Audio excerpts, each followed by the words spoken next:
Right breaking చూస్తున్నాం. మరి కాసేపట్లో అటవీ శాఖ అధికారులతో డిప్యూటీ సీఎం పవన్ కళ్యాణ్ భేటీ కాబోతున్నారు. అటవీ శాఖ అధికారులు విధి విధానాలు పనితీరుతో పాటు పలు అంశాలపై కూడా చర్చించనున్నారు.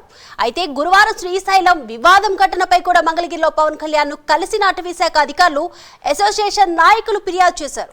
ఇక మరోవైపు ఈ ఘటనలో దాడిలో పాల్గొన్న జనసేన నేత అశోక్ రౌత్ ను A1 గా ఎమ్మెల్యే బుడ్డా రాజశేఖర్ రెడ్డిని A2 గా గుర్తించారు పోలీసులు.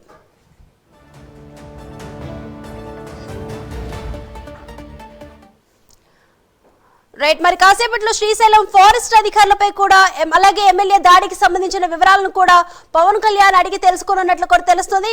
అటవీ శాఖపై కూడా సమీక్ష నిర్వహించనున్నారు. ఈ అంశానికి సంబంధించి మరిన్ని అప్డేట్స్ అందించడానికి మా ప్రతినిధి రాజ్ కుమార్ సిద్ధంగా ఉన్నారు. రాజ్ కుమార్, దీపిక, ముఖ్యంగా ఏదైతే ఇటు అటవీ శాఖ అధికారులతో మరి కొద్ది నిమిషాల్లోనే డిప్యూటీ సీఎం పవన్ కళ్యాణ్ ప్రత్యేకంగా సమావేశం నిర్వహించబోతున్నారు.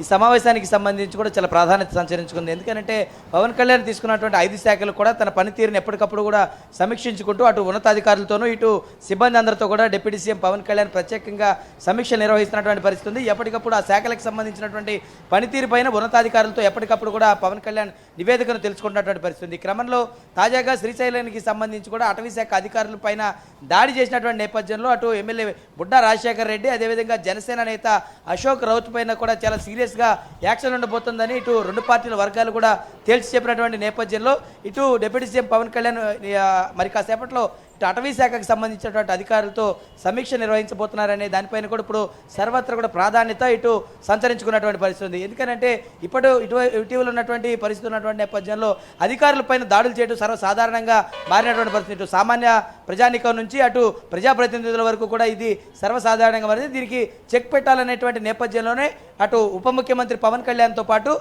సీఎం చంద్రబాబు కూడా ఈ విషయాన్ని చాలా సీరియస్గా తీసుకున్నట్టు తెలుస్తుంది. నిన్న ఎప్పుడైతే కేబినెట్ భేటీ అనంతరం కూడా ప్రత్యేకంగా మంత్రి నారా లోకేష్, అదేవిధంగా డిప్యూటీ సీఎం పవన్ కళ్యాణ్, అదేవిధంగా ఉన్నట్టు ముఖ్యమంత్రి చంద్రబాబు ముగ్గురు కూడా వీరి ఎవరైతే ఎమ్మెల్యేలు మంత్రులతో ప్రత్యేకంగా భేటీ నిర్వహించినట్లు కూడా తెలుస్తుంది. ఈ భేటీలో ఎమ్మెల్యేల పనితీరు పైన ప్రత్యేకంగా సమీక్షించనున్నట్లు కూడా తెలుస్తుంది. ఎందుకంటే ఉన్నటువంటి పనితీరును ఎప్పటికప్పుడు కూడా అటు హైకమాండ్ పరిశీలిస్తున్నటువంటి నేపథ్యంలో పనితీరును మెరుగుపరచుకోవాలన్నటువంటి నేపథ్యం అటు ఎమ్మెల్యేలకి సంబంధించి కూడా ఉన్నటువంటి ఎప్పటికప్పుడు కూడా పెంచుకోవాల్సిన అవసరం ఉంది. ప్రజలకు చేరువ ఉండాలన్నటువంటి నేపథ్యంలో ఇటు ప్రజలకు ఎప్పటికప్పుడు కూడా అందుబాటులో ఉండాలని ఎమ్మెల్యేలు సూచించారు. మరొక వైపు ఎవరైతే ఇటు నిబంధనలకు ఉల్లంఘించి విధి విధానాలను సరిగా పాటించినటువంటి ఎమ్మెల్యేలు ఎవరైతే ఉన్నారో వారిపైన చాలా సీరియస్గా అటు రెండు పార్టీల అధిష్టానాలు చాలా క్లియర్గా ఉన్నాయి. ఇటు ఏదైతే అటవీ శాఖకి సంబంధించినటువంటి అధికారులపైన దాడి జరిగినటువంటి నేపథ్యంలో పవన్ కళ్యాణ్ ఎదురు కూడా ఉపేక్షించేటువంటి పరిస్థితి ఉంది. కాబట్టి సీఎం చాలా ఈ విషయం పైన సీరియస్గా ఉన్నట్లు కూడా తెలుస్తుంది. నిన్న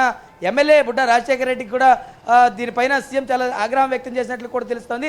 దీనిపైన కేసు కూడా నమోదు చేయమని ఎమ్మెల్యే పైన ఆయన చాలా స్పష్టంగా అధికారులకు ఆదేశాలు ఇచ్చినటువంటి నేపథ్యంలో అధికారులు ఇప్పటికే A2గా ఎమ్మెల్యే బుడ్డా రాజశేఖర రెడ్డి పేరును చేర్చినటువంటి పరిస్థితి ఉంది. మరి A1గా జనసేనకు సంబంధించినటువంటి నేత అశోక్ రౌత్ పేరును కూడా చేర్చారు. నిన్న ఇప్పటికే డిప్యూటీ సీఎం పవన్ కళ్యాణ్ అటవీ శాఖకు సంబంధించినటువంటి అధికారులందరూ కూడా ప్రత్యేకంగా కలిసి జరిగినటువంటి పరిస్థితి కూడా తెలుసుకున్నటువంటి పరిస్థితి. మరి పవన్ కళ్యాణ్ తీసుకున్నటువంటి ఈ నిర్ణయాలు ఏ విధంగా ఉండబోతాయి, మరి కాసేపట్లో సమావేశం జరగబోతుంది కాబట్టి ఏ విధంగా పవన్ కళ్యాణ్ ఈ నిర్ణయాలు తీసుకుని పోతున్నారు అటవీ శాఖకు సంబంధించిన కూడా చూడాల్సిన అవసరం ఉందని చెప్పుకోవచ్చు. Right, thank you Raj Kumar.